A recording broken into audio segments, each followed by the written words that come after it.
Okay, तो last time हमने hybridisation, VSEPR theory, valence bond theory और एग्जैक्टली कैसे मॉलिक्यूल्स बॉन्ड बनाते हैं या कैसे उनकी ज्योमेट्री या शेप्स हम लोग यहाँ वहाँ पे डिसाइड करते हैं, इन सभी बारे में हमने डिस्कस किया था। इसके अलावा आयोनिक कंपाउंड्स क्या होते हैं, कोवैलेंट कंपाउंड्स क्या होते हैं, उसके बाद में जो कोवैलेंट कंपाउंड्स हैं वो वहाँ पे आयोनिक कैसे शो करते हैं। ओके, या जो आयोनिक है वो कोवालेंट कैसे शो करते हैं, उसके लिए हमने फजन्स रूल यहाँ पे देखा था। ओके, अभी नेक्स्ट जो हमें देखना है दैट्स द कोऑर्डिनेट या कोवालेंट डेटिव बॉन्ड। अब ये कोऑर्डिनेट या कोवालेंट डेटिव बॉन्ड क्या होता है?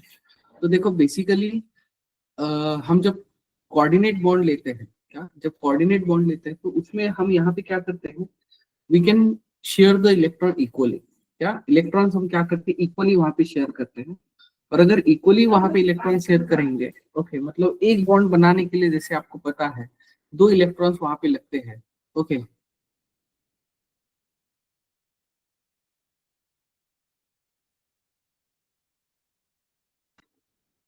2 इलेक्ट्रॉन्स अगर लगते हैं तो उसमें से एक इलेक्ट्रॉन एक एलिमेंट देगा और दूसरा इलेक्ट्रॉन दूसरा एलिमेंट देगा। ओके, तो ये हो गया हमारा इक्वल शेयर। क्या ये हो गया हमारा इक्वल शेयर। लेकिन अगर वो जो दोनों इलेक्ट्रॉन्स है that can be shared by one element, तो उस केस में हम उसको क्या बोलते हैं, कोऑर्डिनेट या कोवालिडेटिव बॉन्ड वहां पे बोलते हैं। मतलब अगर दोनों इलेक्ट्रॉन एक ही एलिमेंट शेयर करेगा, ओके, तो उसको हम क्या बोलते हैं, कोवालेंट डेटिव या कोऑर्डिनेट डेटिव या कोऑर्डिनेट कोवालेंट बॉन्ड भी वहां पे बोलते हैं। ओके, तो स्पेसिफिकली ये जो है it is represented by this arrow. मतलब ये जो एरो है ये यहाँ पे डोनर से एक्सेप्टर की तरफ हम इंडिकेट करते हैं, या डोनर से एक्सेप्टर की तरफ इंडिकेट करते हैं। और अगर डोनर जो है वो दोनों इलेक्ट्रॉन वहां पे क्या कर रहा है, दे रहा है। ओके, और ये जो है वो special type of covalent bond है which shares the electron pair contributed by one atom. Okay, and जो वहां पे कंट्रीब्यूट करता है उसको हम डोनर बोलते हैं। अब सवाल है कि भाई ये क्या करता है, तो ये क्या करता है, यहाँ पे वैकेंट ऑर्बिटल प्रोवाइड करने का काम करता है। क्या वैकेंट ऑर्बिटल प्रोवाइड करने का काम करता है। अब सवाल है कि डोनर जो है, क्या मतलब इसको हम डोनर एक्सेप्टर बॉन्ड भी बोल सकते हैं। ओके, क्या डोनर एक्सेप्टर वहां पे बॉन्ड बोल सकते हैं। ओके, जैसे कि फॉर एग्जांपल अब देखो, सबसे पहले डोनर होते कौन, क्या डोनर होते कौन है, तो जिनके पास बेसिकली लोन पेयर वहां पे होते हैं। क्या जिनके पास क्या होते हैं,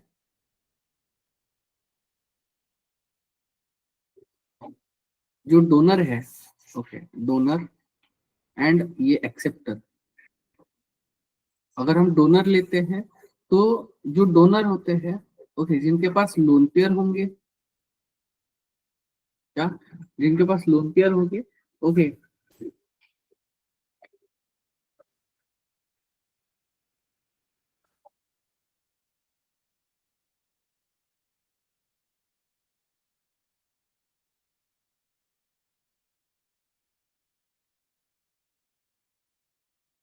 जिनके पास लोन पेयर होंगे, या अब लोन पेयर दूसरा केस कौन सा है, जिस केस में निगेटिव चार्ज या अगर एनायन अगर हम ले लेते हैं, ओके, तो उस केस में भी हम इसको क्या कंसिडर करते हैं, डोनर कंसिडर करते हैं।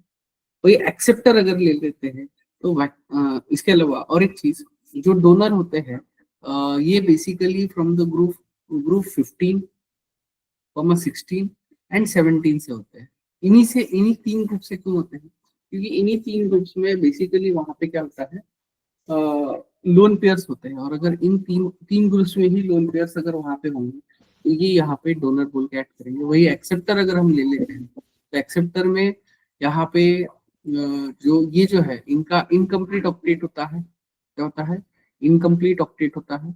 और अगर इनकम्प्लीट ऑक्टेट है, क्या है, इनकम्प्लीट ऑक्टेट अगर है, ओके, तो इनके पास वैकेंट ऑर्बिटल वहां पे रहेंगे।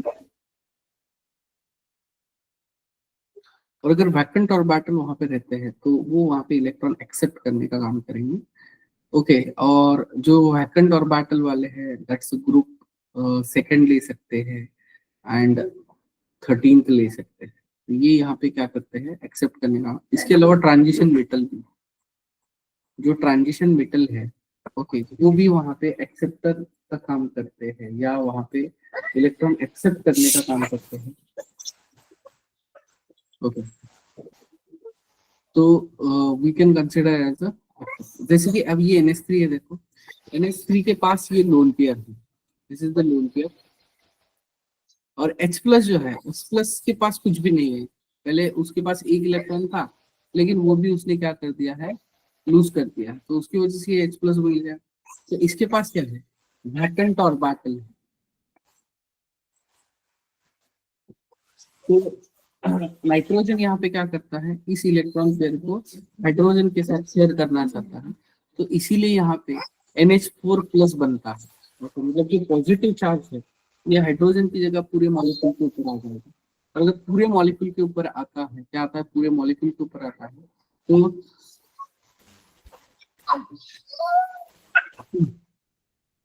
उसको हम क्या लेते हैं, NH4 प्लस वहां पे ले।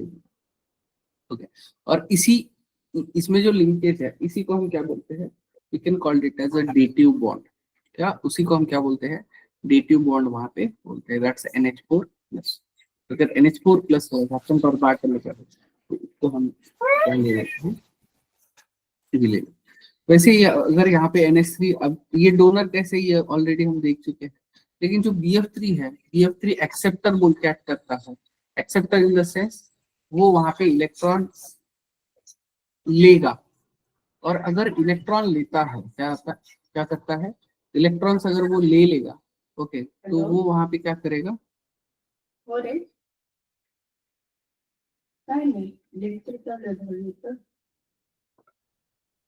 इलेक्ट्रॉन अगर लेता है, तो यहाँ पे क्यों, क्योंकि इसके पास एक वैकेंट पी और पार्टल है, उसकी वजह से वहां पे इलेक्ट्रॉन वो एक्सेप्ट करेगा। और अगर इलेक्ट्रॉन एक्सेप्ट करता है तो NH3 एंड BF3 में ये यहाँ पे कोऑर्डिनेट बॉन्ड बनाता है। अगेन ये जो है ये डोनर है, इसलिए हम इसको क्या बोलते हैं, लेविस बेस बोलते हैं। क्या बोलते हैं, लेविस बेस बोलते हैं। एंड जो BF3 है, इसको हम लेविस एसिड भी बोलते हैं। क्या बोलते हैं, लेविस एसिड भी बोलते हैं। ओके, तो इस तरीके से हम इसको लेते हैं। ओके, उसके बाद में प्रॉपर्टीज ऑफ कोऑर्डिनेट बॉन्ड अगर हम ले लेंगे, तो they have a high melting and boiling point, okay, as compare to the covalent compounds. इसके अलावा low melting point and boiling point होता है as compare to the ionic compounds. Okay, इसके अलावा more soluble in organic solvent, okay, and partially soluble in water, okay, and they shows isomerism, okay, मतलब isomerism वहाँ पे show करते हैं। इसके अलावा दे आर पुअर कंडक्टर, क्या पुअर कंडक्टर वहाँ पे होते हैं, okay, and the compounds exist in the all three states, मतलब तीनों स्टेट में यहाँ पे एग्जिस्ट करते हैं, and they have high dielectric constant, मतलब दूसरे सब्सटेंसेस को वहाँ पे डिसॉल्व करने की जो एबिलिटी है, वो वहाँ पे क्या होती है, ज्यादा से ज्यादा होती है। अगर ज्यादा से ज्यादा होती है तो हम उसको क्या बोलते हैं, दैट्स द, उसका जो डाइलेक्ट्रिक कांस्टेंट है वो वहाँ पे क्या है, ज्यादा है। ओके, तो this is about exactly coordinate compounds या कोऑर्डिनेट बॉन्ड के रिगार्डिंग। उसके बाद में नेक्स्ट जो हमें देखना है,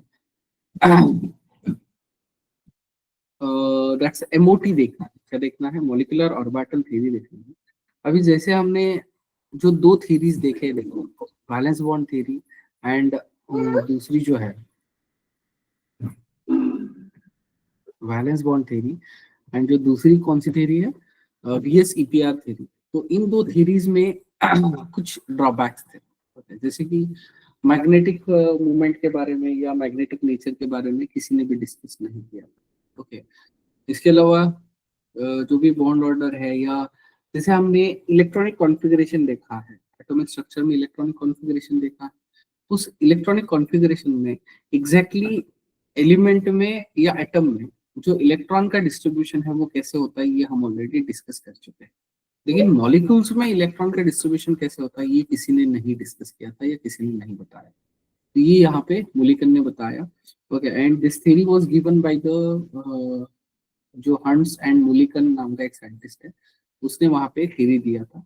ओके, तो वहां पे सबसे पहले इस मतलब ये दो चीजें सबसे इंपॉर्टेंट थी। इसके अलावा स्टेबिलिटी ऑफ मॉलिक्यूल या जो नेचर है उसके बारे में कुछ भी डिस्कस नहीं किया था। ओके, तो साइलेंट फीचर अगर हम ले लेते हैं तो atomic orbitals of comparable energies and proper symmetry combine to form a molecular orbital. Plus सबसे पहली चीज यहाँ पे जो बताई थी इन्होंने कि जिन ऑर्बिटल्स का एनर्जी वहां पे क्या होता है, सिमिलर होता है, या उनके बीच में वहां पे एनर्जी का डिफरेंस जहाँ पे कम होगा, ओके, उस केस में वहां पे ये क्या करते हैं, दे विल शोज अ, मतलब वो जो एटॉमिक ऑर्बिटल्स है वो वहां पे कंबाइन होके मॉलिक्यूलर ऑर्बिटल वहां पे बनाते हैं, क्या मॉलिक्यूलर ऑर्बिटल बनाते हैं। तो अगर मॉलिक्यूलर ऑर्बिटल बनाते हैं तो हम उसको क्या करते हैं, वो मॉलिक्यूलर ऑर्बिटल वहां पे कंसिडर करते हैं। उसके बाद में सेकंड जो है, that's the electron in an atomic orbital by a one nucleus, while in the molecular orbital electron is influenced by two or more nuclei depending upon the number of atoms involving the formation of atomic orbitals. मतलब जितने nucleus वहां पे होंगे वो वहां पे क्या कर देते हैं, इन्फ्लुएंस कर देते हैं, किसको इन्फ्लुएंस कर देते हैं, जो इलेक्ट्रॉन्स है उनको इन्फ्लुएंस कर देते हैं। इसके अलावा atomic orbital in is a monocentric, लेकिन मॉलिक्यूलर ऑर्बिटल डाइसेंट्रिक या पॉलीसेंट्रिक हो सकता है। हाँ? Okay, when two atomic orbitals combine, two molecular orbitals are formed। Okay, जब दो एटॉमिक ऑर्बिटल वहां पे कंबाइन होते हैं तो वहां पे दो मॉलिक्यूलर ऑर्बिटल वहां पे बनते हैं। Okay, when two atomic orbitals combine, two molecular orbital is formed। उसमें वहां पे जो भी कॉम्बिनेशन है, क्या कॉम्बिनेशन है, ओके, वो वहां पे इक्वल वहां पे होता है, क्या होता है, इक्वल वहां पे होता है। ओके, जिसको फॉर एग्जांपल यहाँ पे जब वो कंबाइन होते हैं, मतलब सपोज फॉर एग्जांपल हमने हाइड्रोजन का केस ले लिया, हाइड्रोजन का एक 1s ऑर्बिटल है, ओके, दूसरे हाइड्रोजन का 1s ऑर्बिटल, तो इसको हम कंस्ट्रक्टिव ओवरलैप बोलते हैं। और ये जो कंस्ट्रक्टिव ओवरलैप है इसमें ये यहाँ पे कंबाइन होता है एंड इलेक्ट्रॉन डेंसिटी यहाँ पे यूनिफॉर्म हो जाता है। लेकिन वही डिस्ट्रक्टिव ओवरलैपिंग में यहाँ पे जो इलेक्ट्रॉन डेंसिटी है ये यहाँ पे अलग अलग रहता है, और अगर अलग अलग रहता है तो यहाँ पे it will shows a nodal plane, या वहां पे वो अलग अलग वहां पे शो करेगा, तो इसको हम डिस्ट्रक्टिव बोलते हैं। अब इसका जो एनर्जी है या इसको जो हम बोलते हैं, हम इसको हम बोलते हैं bonding molecular orbital. Okay, that's a BMO. वही इसको अगर हम बोलते हैं तो that's we can called it as ABMO. और अगर एबीएमओ मतलब एंटी बॉन्डिंग मॉलिक्यूलर ऑर्बिटल, और इसका एनर्जी हाई एनर्जी होता है, सॉरी, इसका लो एनर्जी होता है एंड हाई स्टेबिलिटी होता है, क्या, low energy and high stability. Okay, वही अगर एंटी बॉन्डिंग ले लेते हैं तो इसका हाई एनर्जी होता है एंड इसका स्टेबिलिटी जो होता है वो लो स्टेबिलिटी होता है, क्या, लो स्टेबिलिटी होता है। उसके बाद में अगेन वही दिया है, देखो, the bonding molecular orbital has lower energy and greater stability, anti bonding molecular orbital has a higher energy and hence less to stability and electron probability distribution around the nucleus in an atom given by a atomic orbital। okay, अब जब हम जैसे atomic atoms में electron distribute करने के लिए हम क्या करते हैं, वहां पे तीन रूल्स का इस्तेमाल करते हैं, that's Aufbau's, Pauli's and Hund's. Okay, ये तीनों रूल्स यहाँ पे एज इट इज हम फॉलो करने वाले हैं। ओके, उसके बाद में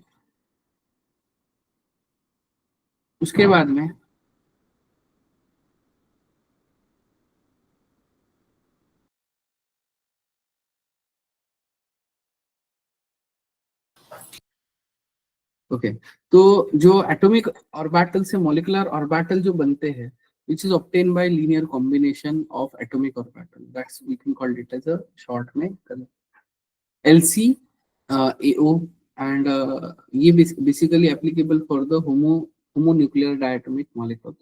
लेकिन वहां पे जब दो एटम्स हम लेते हैं तो we can consider it as a A and. Okay, उसके बाद में हाइड्रोजन में एक ही इलेक्ट्रॉन है तो उसके लिए हम क्या ले लेते हैं, 1s ले लेते हैं।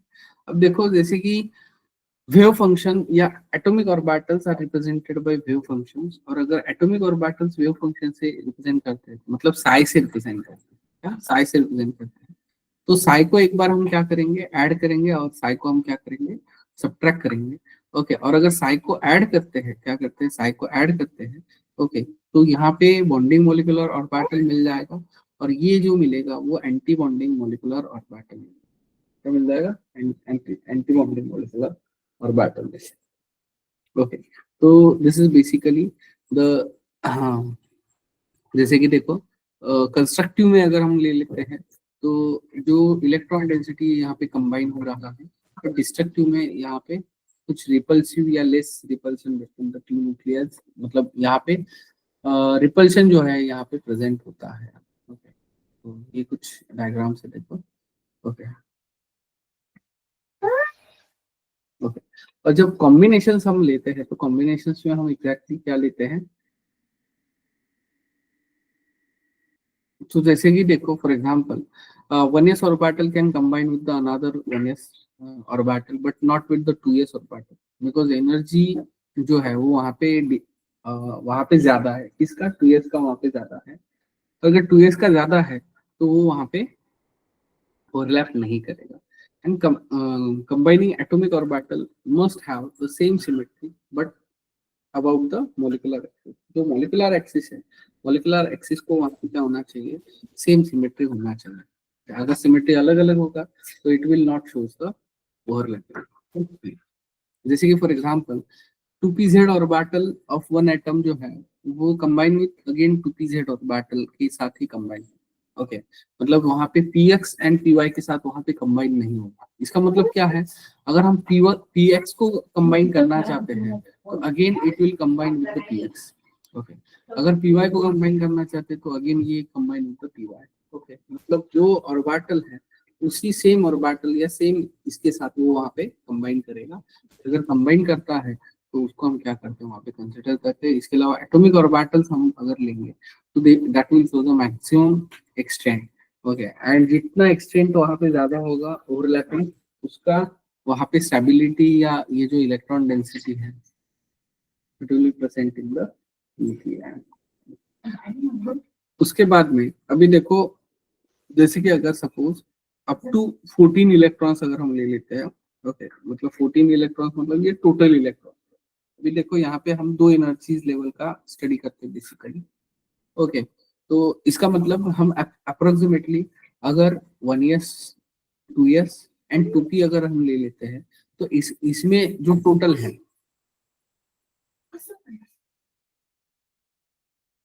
टोटल 10 इलेक्ट्रॉन्स है। कितने इलेक्ट्रॉन्स है, टोटल 10 इलेक्ट्रॉन्स है। ये एक एलिमेंट के हो गए, वैसे अगर दो एलिमेंट के अगर ले लेते तो इट विल कंटेस्ट 20 इलेक्ट्रॉन, और अगर 20 इलेक्ट्रॉन्स ले लेते हैं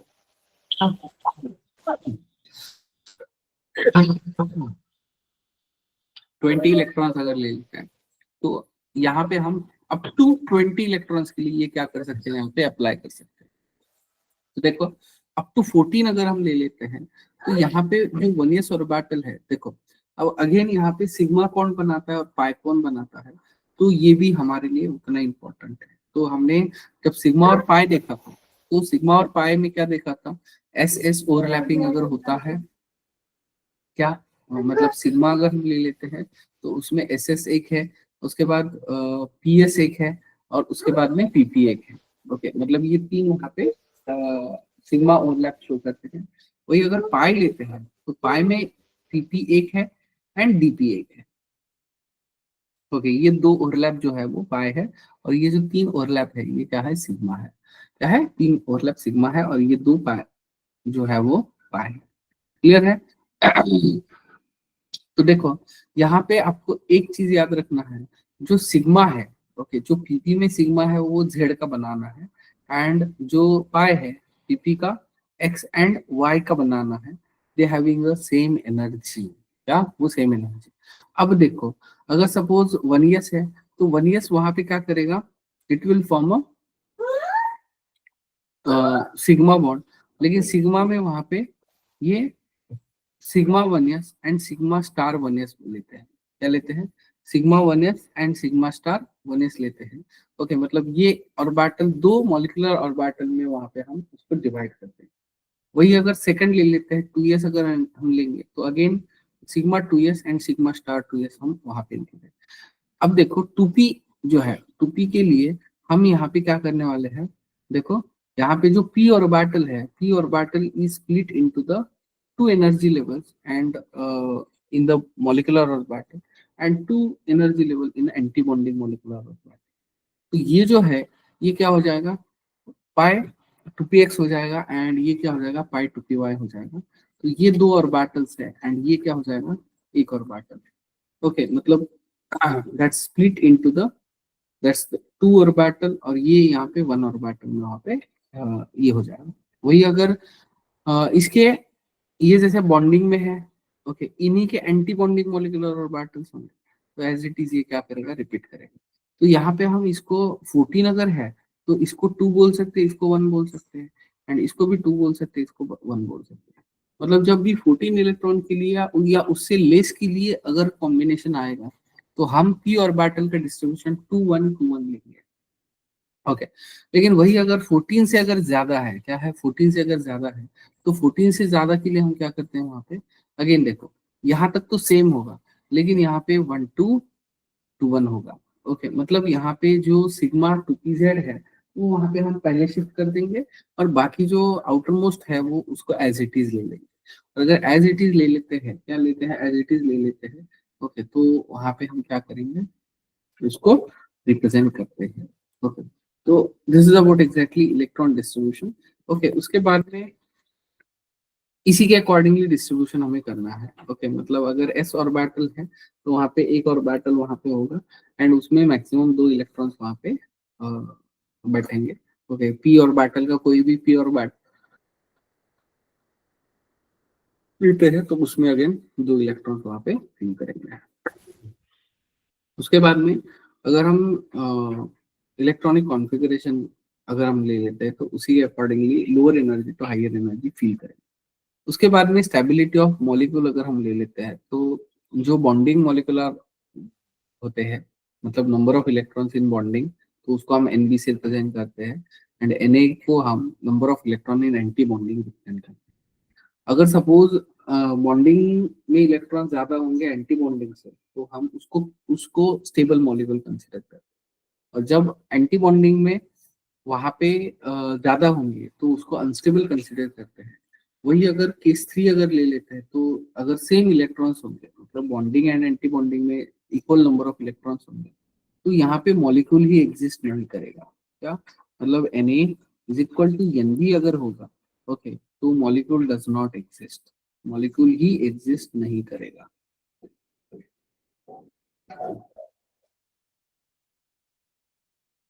मॉलिक्यूल ही वहां पे एग्जिस्ट नहीं करता है। ओके तो अब देखो जैसे कि बॉन्ड ऑर्डर हम लेते हैं तो देखो जो अभी अभी हमने एक डायग्राम देखा था उसी का रिप्रेजेंटेशन यहाँ पे किया है देखो। ओके और ये किसके लिए है, नाइट्रोजन के लिए है। किसके लिए है, नाइट्रोजन के लिए है। और नाइट्रोजन में टोटल इलेक्ट्रॉन्स है, एक नाइट्रोजन का 7 7 प्लस 7 दैट्स द 14 इलेक्ट्रॉन। क्या 14 इलेक्ट्रॉन, अगर 14 इलेक्ट्रॉन्स है तो इसका अगेन हमने जब कॉम्बिनेशन किया तो अगेन 1s 1 सिग्मा 1s ये सिग्मा स्टार 1s। ओके अब 4 इलेक्ट्रॉन्स है, इधर दो इधर दो। अब वही अगर 2s लेते तो टोटल अगेन 4 इलेक्ट्रॉन्स, इधर दो इधर दो। अब ये जो 2p है, इधर के इसमें 2p में 3 इलेक्ट्रॉन्स, इधर के इसमें 2p में 3 इलेक्ट्रॉन। सबसे पहले क्या करेंगे हम, नीचे के 2 ऑर्बिटल वहां पे फिल करेंगे, अगर बचे तो आगे शिफ्ट कर देंगे। ओके तो ये 2 हो गए और ऊपर का ये इधर का एक चला गया। ओके मतलब टोटल 6 हो गए। अब देखो बॉन्डिंग अगर हम लेंगे तो बॉन्डिंग में टोटल 10 इलेक्ट्रॉन्स है। ओके एंड एंटी बॉन्डिंग में टोटल 4 इलेक्ट्रॉन्स है। 10 divided 10 minus 4 divided by 2 is equal to 3। 3 is the bond order.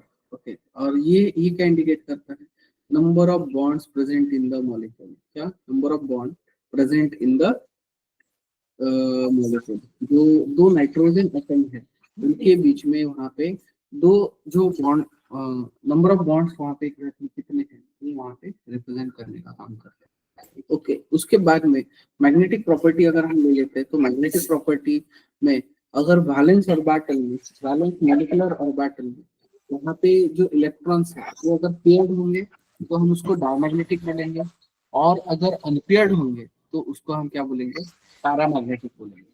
क्योंकि अगर जो अनपेयर्ड इलेक्ट्रॉन जो अनपेयर्ड इलेक्ट्रॉन है दे हैव अ कुछ ना कुछ उसका स्पिन होगा, और अगर कुछ ना कुछ उसका स्पिन है तो उस स्पिन की वजह से it will shows a magnetic moment. Okay, लेकिन वही अगर हम ये लेते हैं, ओके, क्या बोलते हैं,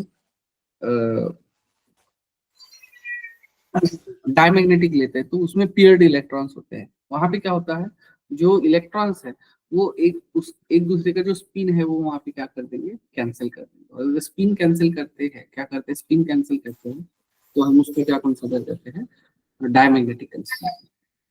वही अगर ऊपी के लिए अगर हम ले लेते हैं तो सेम पिक्चर मिलेगा, लेकिन there is exchange of bonding molecular, तो बॉन्डिंग मोलिकुलर और बैटल उसमें थोड़ा एक्सचेंज मिलेगा। और अगर ऐसा होता है तो जैसे कि 10 - 6 हो जाएगा, दैट्स 4, और अगर 4 लेते हैं तो वहां पे 2 आ जाएगा। ओके, तो बॉन्ड ऑर्डर कितना आ जाएगा, 2 आ जाएगा। लेकिन यहाँ पे 2 अनपेयर्ड इलेक्ट्रॉन्स होते हैं, और अगर दो अनपेयर्ड इलेक्ट्रॉन्स अगर होंगे तो उसका जो नेचर है वो क्या हो जाएगा, पैरामैग्नेटिक हो जाएगा। क्या हो जाएगा, पैरामैग्नेटिक हो जाएगा। एंड जो O2 है, O2 में एक सिग्मा और एक पाई वहां पे प्रेजेंट हो, क्या एक सिग्मा और एक पाई वहां पे प्रेजेंट होगा। ओके, उसके अलावा जो बॉन्ड लेंथ होता है, bond length is inversely proportional to the bond order. उसी के हिसाब से आप एनर्जी भी ले सकते हो। ये एक और एक इम्पॉर्टेंट है, देखो एग्जांपल जिसमें सिर्फ और सिर्फ पाई बॉन्ड होते हैं या पाई बॉन्ड हम कंसिडर करते हैं। ओके, मतलब C2 मतलब 12 लेंगे। ओके, और अगर C2 12 लेते हैं, क्या C2 अगर 12 लेते हैं तो इसमें बेसिकली हम सिर्फ पाई पाई बॉन्ड कंसिडर करते हैं। अगेन ये N2 हमने ले लिया। ओके,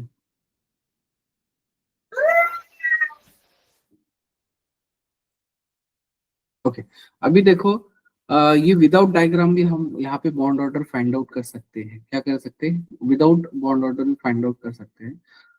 तो उसके लिए सिंपल ट्रिक है, देखो सिंपल ट्रिक कैसा है कि टोटल इलेक्ट्रॉन 8, 9, 10, 11, 12, 13, 14, और 14 से हम ऊपर जाएंगे, 14, 15, 16, 17, 18, 19 एंड 20। ओके, तो जो 8 एंड 20 वाला है,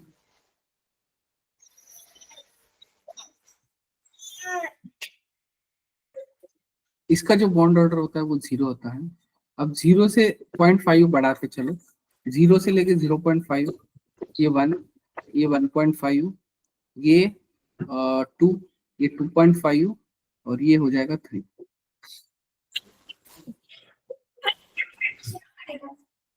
मतलब जिसके पास क्या है, 10/18 इलेक्ट्रॉन्स है, उसका बॉन्ड ऑर्डर क्या होगा,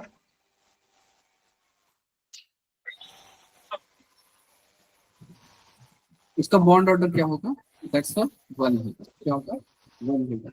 ओके, ओके, जैसे कि अब N2 है, N2 मतलब बॉन्ड ऑर्डर कितना होगा, 3 होगा। N2 प्लस है, N2 प्लस मतलब 13 इलेक्ट्रॉन्स, और अगर 13 इलेक्ट्रॉन्स है तो इसका बॉन्ड ऑर्डर होगा 2.5। ओके, अगेन N2 माइनस है, N2 माइनस मतलब 15 इलेक्ट्रॉन्स, 15 इलेक्ट्रॉन्स मतलब यहाँ पे सॉरी, ये 13 है ना, हाँ 13 और 15 बराबर है, जैसे 2.5। ओके, उसके अलावा N2 - 2 अगर ले लेते हो तो 16 है, तो 16 मतलब क्या होगा, जैसे 2 होगा। ओके, अब सवाल है कि ये दो सेम क्यों है। ओके, मतलब इनका बॉन्ड ऑर्डर तो सेम है, लेकिन अपने को स्टेबिलिटी का ऑर्डर पूछा है। तो स्टेबिलिटी में यहाँ पे हम यहाँ पे कैसे कंसिडर करेंगे कि अगर इक्वल बॉन्ड ऑर्डर है तो कैसे कंसिडर करेंगे, तो इसमें हम इन दोनों में कंपैरिजन करेंगे कि बॉन्डिंग में इलेक्ट्रॉन किसके ज्यादा है, मतलब जिसके बॉन्डिंग के electron is greater then anti bonding जो होगा वो ज्यादा से ज्यादा स्टेबल होगा। ओके, तो इन दोनों केस में हम इसको कंपेयर करेंगे, इसको कंपेयर करने से ही वहां पे डिसाइड करेंगे। क्लियर है। वैसे O2 है, जैसे O2 प्लस अगर +2 लेते तो बॉन्ड ऑर्डर 3 हो जाएगा, क्योंकि 16 में से 2 गए, 14, 14 एंड 14 को लिए बॉन्ड ऑर्डर 3। वही अगर 16 मतलब 15 अगर हम ले लेते तो इसका 2.5 आ जाएगा, इसका 2 आ जाएगा, O2 माइनस है मतलब 17 17 मतलब 1.5 आ जाएगा, and O2 minus two, O2 minus two मतलब 18 मतलब बॉन्ड ऑर्डर 1 आ जाएगा। और अगर ऐसा होता है, क्या होता है, ऐसा होता है, तो अगेन स्टेबिलिटी जो है, okay, stability is directly proportional to the bond order भी आप ले सकते हो। लेकिन जिसका बॉन्ड ऑर्डर वहाँ पे सेम है, वहाँ उस केस में हमें क्या करना पड़ता है, number of bonding and anti bonding के इलेक्ट्रॉन को कंपेयर करके वहाँ पे डिसाइड करना पड़ता है। ओके, तो अगेन ये कुछ एग्जांपल्स है, देखो। ओके, अगेन जितने भी,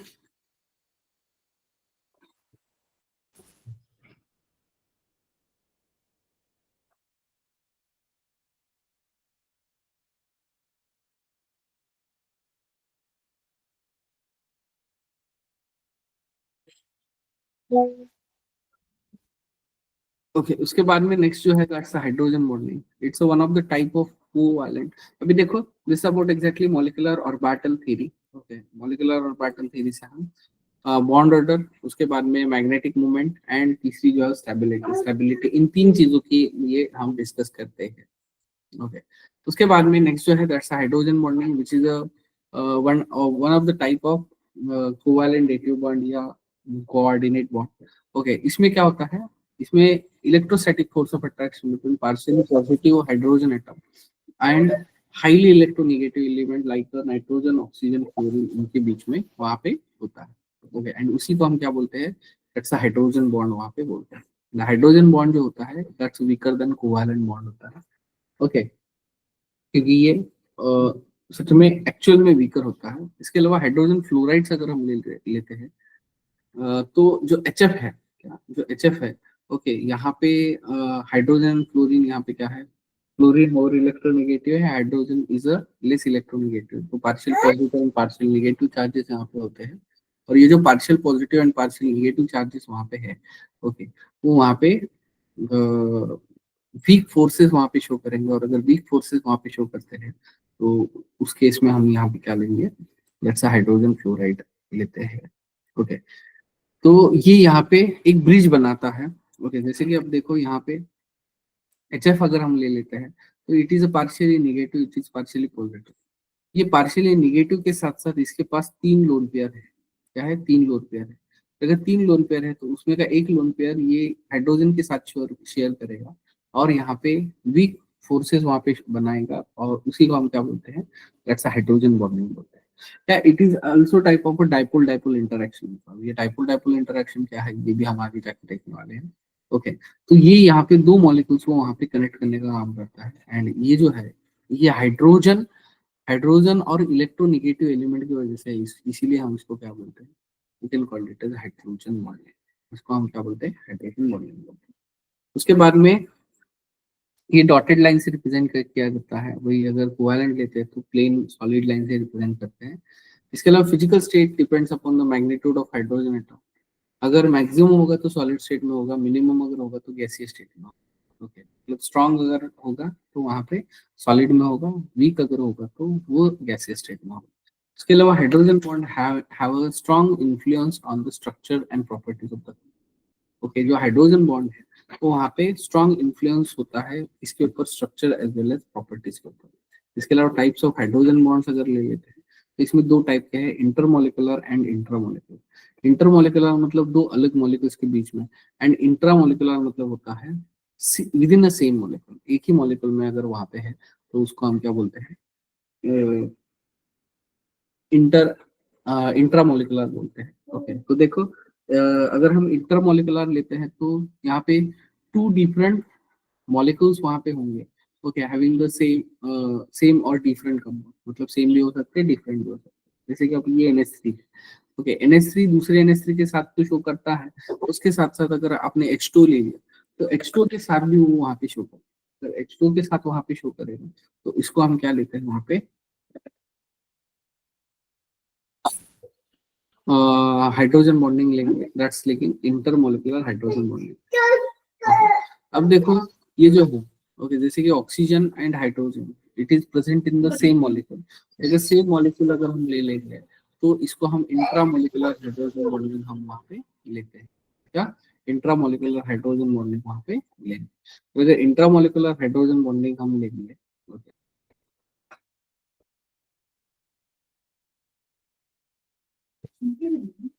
तो उसी को हम वहां पे क्या करते हैं, एज इट इज रिप्रेजेंट करते हैं। क्लियर है? ओके, तो this is the difference between intermolecular and intramolecular. अब देखो जैसे ये ऑर्थोनाइट्रोफिनॉल है ना, ओके, वैसे ही अगर हमने इसकी जगह पे पैरानाइट्रोफिनॉल अगर ले लिया, okay, क्या ले लिया, पैरानाइट्रोफिनॉल अगर ले लिया, तो इधर OH हो जाएगा एंड इधर NO2 हो जाएगा। ओके, ऐसे अगर सपोज हमने दूसरा मॉलिक्यूल ले लिया, ये OH, ओके, एंड नाइट्रोजन और इसके बीच में क्या होगा, हाइड्रोजन बॉन्डिंग होगा एंड यहाँ पे NO2 होगा। ओके, और अगर ऐसा है तो ये यहाँ पे क्या होगा, इंट्रामोलिकुलर हाइड्रोजन बॉन्डिंग होगा। क्या होगा, इंट्रामोलिकुलर हाइड्रोजन। ओके, तो मतलब ये बस इसका आइसोमर है, क्या है, इसका आइसोमर है। तो एक इंटर शो कर रहा है, दूसरा इंटर शो कर रहा है। क्लियर है? तो this is about inter and intramolecular hydrogen bonding. लेकिन इसका ये क्या होता है, तो देखो डाइपोल इन द सेंस ये दोनों पोलर मॉलिक्यूल्स है, और अगर पोलर मॉलिक्यूल्स है तो they will show the dipole dipole interaction with the opposite and. इसके अलावा hydrogen bond formation never involves more than 2 atoms, 2 atoms से ज्यादा वहां पे नहीं होता है। ओके, मतलब भले ही उसके पास ज्यादा लोन पेयर्स होंगे लेकिन फिर भी वो उतने नहीं करेंगे। ओके, उसके बाद में all the 3 atoms of HX hydrogen lies in one. Okay, मतलब हमेशा वो एक ही प्लेन में वहां पे इंडिकेट मतलब होते हैं। इसके अलावा स्ट्रेंथ ऑफ हाइड्रोजन बॉन्ड अगर ले लेते तो जितना ज्यादा इलेक्ट्रोनेगेटिविटी डिफरेंस होगा, ओके, उतना वहां पे स्ट्रेंथ ज्यादा होता है। जैसे कि HF HO एंड HN अगर हम ले लेते हैं तो इसमें HF का जो होता है वो सबसे स्ट्रांग होता है। क्यों? क्योंकि वहां पे electronegativity difference between HF is very large है। वही HO अगर हम ले लेते तो उसमें थोड़ा कम है, एंड HN अगर ले लेते तो उससे कम है। Okay, all 3 atoms of HX okay, and X जो है वो lies in one plane, and hydrogen bond में exist in the solid state, liquid state, as well as phase, as well as solution, and it will as well as in the gaseous state. Okay, तो ये अगर strength of hydrogen bond अगर ले लेते तो solid में सबसे ज्यादा होगा, उसके बाद लिक्विड में, उसके बाद में गैसियस में। ओके, और ये जो हाइड्रोजन बॉन्ड है वो हम कैसे डिटेक्ट कर सकते हैं, तो डाइपोल मोमेंट एक ऑप्शन है हमारे पास। इसके अलावा सोलिबिलिटी है। ओके, सोलिबिलिटी कैसा है, सोलिबिलिटी अगर हाइयर है तो वहाँ पे हाइड्रोजन बॉन्डिंग शो कर रहा है। इसके अलावा elevation in boiling point and freezing point जो है, depression in freezing point, again वो वहाँ पे करता है। एंथैल्पीज ऑफ मिक्सिंग जो है, वो एंथैल्पीज ऑफ मिक्सिंग भी हम वहाँ से डिसाइड कर सकते हैं। एंड IR स्पेक्ट्रम से भी हाइड्रोजन बॉन्डिंग वहाँ पे डिसाइड हो सकता है। तो ये कुछ टेक्निक्स है। ओके, अगेन इसके ऊपर कुछ क्वेश्चंस नहीं होते हैं। ओके, उसके बाद में weak hydrogen bond has been reported in the following system. Okay, जैसे कि फॉर एग्जांपल ये है RC ट्रिपल बॉन्ड CH है। अब आप बोलोगे सर ये कैसे क्या शो करता है, तो हमें पता है ये जो कार्बन है हमारा, ये कार्बन का हाइब्रिडाइजेशन है sp, और अगर sp है तो sp is more electronegative carbon. क्या? More electronegative carbon. और अगर ऐसा है तो ये यहाँ पे शो करता है, मतलब समवॉट शो करेगा। वही अगर CH Cl3 अगर करेंगे तो ये भी समवॉट शो करेगा। HCN अगर लेते हैं तो कुछ ना कुछ शो करता है because of the electronegativity of chlorine and nitrogen. उसके बाद में deuterium also forms the hydrogen bond which may be the stronger or weaker than hydrogen। okay, वो वहाँ पे stronger भी हो सकता है या weaker भी हो सकता है। okay, than the hydrogen। okay, इसके अलावा strong hydrogen bonds exist in the KHF2 between fluorine and hydrogen। इसके अलावा जो भी intermolecular hydrogen bonding है which increases the boiling point, which makes the substance less volatile, effect of intramolecular hydrogen bonding with people। Okay, इसका उल्टा होता है। Okay, वही अगर हम बॉइलिंग पॉइंट लेते हैं तो H2 का ज्यादा होता है as compare to the H2S। Boiling point of NH3 greater than PS3। HF का ज्यादा होता है HCl से। एंड अगर अमाइंस अगर लेते हैं तो primary is greater than secondary is greater than first. Okay, तो this is about exactly hydrogen bonding. उसके बाद सोलिबिलिटी है। देखो सोलिबिलिटी अगर हम ले लेते हैं तो जितना ज्यादा हाइड्रोजन बॉन्डिंग वो बनाएगा उतना सोलिबिलिटी वहां पे ज्यादा होगा। ओके, इसके अलावा विस्कोसिटी एक है। देखो जो इंटरमोलिकुलर मोलिकुलर हाइड्रोजन बॉन्डिंग है मोर विस्कस करते हैं, जैसे कि ग्लिसरॉल जो है वो हाईली विस्कस लिक्विड हम मानते हैं या लेते हैं। ओके,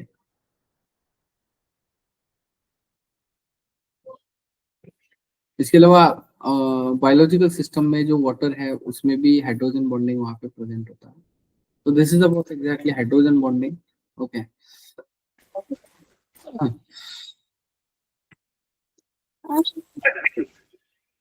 ये हमारा हाइड्रोजन बॉन्डिंग के बारे में था। एंड यहाँ पे हमारा जो केमिकल बॉन्डिंग है ये चैप्टर यहाँ पे खत्म होता है, कंप्लीट होता है। इसके हम नेक्स्ट क्लास में क्वेश्चंस करेंगे। ओके, क्या नेक्स्ट क्लास में क्वेश्चन करेंगे।